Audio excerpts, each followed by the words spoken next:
Part number 3। इच्छा शक्ति से प्रकृति के नियमों पर भी विजय हासिल की जा सकती है का पर बात करेंगे। हमने यह गौर किया कि जैसे जैसे वह बड़ा हो रहा था उसकी सुनने की क्षमता बढ़ रही थी। दूसरी तरफ उसके मन में अपनी कमी को लेकर ध्यान देने की आदत कतई नहीं थी। जब वह 7 वर्ष का हुआ तब उसने पहली बार हमारी मेहनत को सफल सिद्ध किया। कुछ महीनों तक उसने अपनी माँ से बाहर बाजार में समाचार पत्र बेचने की अनुमति मांगी, पर उसकी माँ उसके बहरेपन की वजह से डरी हुई थी। एक माँ की तरह उसकी भी चिंता वाजिब थी कि कहीं उसे कुछ सुनाई न दे और कोई दुर्घटना हो बैठे। फिर एक दिन अचानक वह मौका देखकर रसोइया की खिड़की से कूदकर बाजार भाग गया। वहां एक मोची से उसने 6 सेट लिए और उसे समाचार पत्र खरीदे फिर बेच दिया। एक बार जब वह समाचार पत्र बेच चुका तो उसने फिर से खरीदा और बेचा। यह सुनने यह उसने तब तक किया जब तक कि शाम नहीं हो गई। फिर उसने वापस आते समय मोची को उसके 6 सेट वापस कर दिया। अंत में उसने पाया कि आज उसने सेठ कमाए। जब हम लोग घर पहुंचे तो वह अपने कमरे में बिस्तर पर सो रहा था। उसने अपनी मुट्ठी में सारे पैसे दबा रखे थे। उसकी माँ ने मुट्ठी खोली तो सिक्के एकदम से गिर पड़े। वह अपनी बेटे के पहली कमाई पर भावुक होकर रोने लगी, जबकि मेरी प्रतिक्रिया विपरीत थी। मैं दिल खोलकर हंसा। उसके मन में मेरे रोपा गया बीज एक आकार ले चुका है।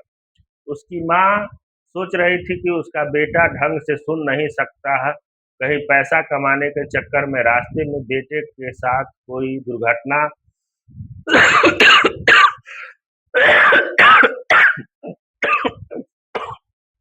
हो जाती तो।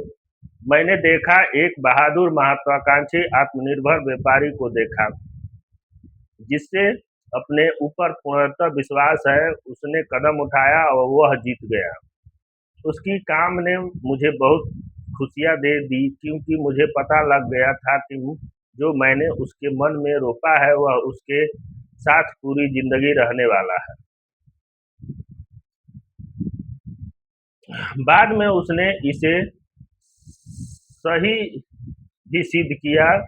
जब उसने जब उसे पाने बड़े भाई से कुछ चाहिए था तो वह जमीन पर लेट जाता, पैर मारने लगता, रोने लगता और उस वस्तु को हासिल कर लेता। जब उस हल्का बहरा बच्चा को कुछ चाहिए होता तो पहले वह पैसा कमाता, उससे वह खरीद लेता। आज भी उसकी यही आदत है। मेरे बच्चे ने मुझे यह पाठ पढ़ाया कि एक विकलांग व्यक्ति अपने सामने पड़े पत्थरों को एक रुकावट के रूप में न ले, उनसे सीढ़ियां बनाकर अपने लक्ष्य को तक पहुंच सकता है। वह छोटा बहरा बच्चा हाई स्कूल और ग्रेजुएशन तक पहुंच गया, जबकि उससे तब तक नहीं सुनाई देता जब तक उसके अध्यापक उसके पास आकर जोर से न बोले। हमने उसे गूंगे बहरों के विद्यालय नहीं भेजे। हम नहीं चाहते थे कि वह सांकेतिक भाषा सीखे। हम चाहते थे कि वह एक सामान्य व्यक्ति की तरह अपनी जिंदगी गुजारे, और इसके लिए हम दृढ़ प्रतिज्ञ थे। यह इतना आसानी से नहीं हुआ, बल्कि हमें विद्यालय के लोगों से इस मामले में काफी बहस भी करनी पड़ी। जब वह 10वीं कक्षा में था तब उसने एक कानों में अच्छे से सुनाई देने के लिए एक मशीन लगाई, पर उसका कोई फायदा नहीं हुआ, क्योंकि जब वह 6 साल का था तो शिकागो के रहने वाले डॉक्टर जे जॉर्डन विल्सन ने बच्चे के एक सर के एक भाग का ऑपरेशन किया था। उसने पाया कि उसके कान में ऐसी कोई भी प्राकृतिक अंग नहीं है जिसे सुना जा सके। Thank you.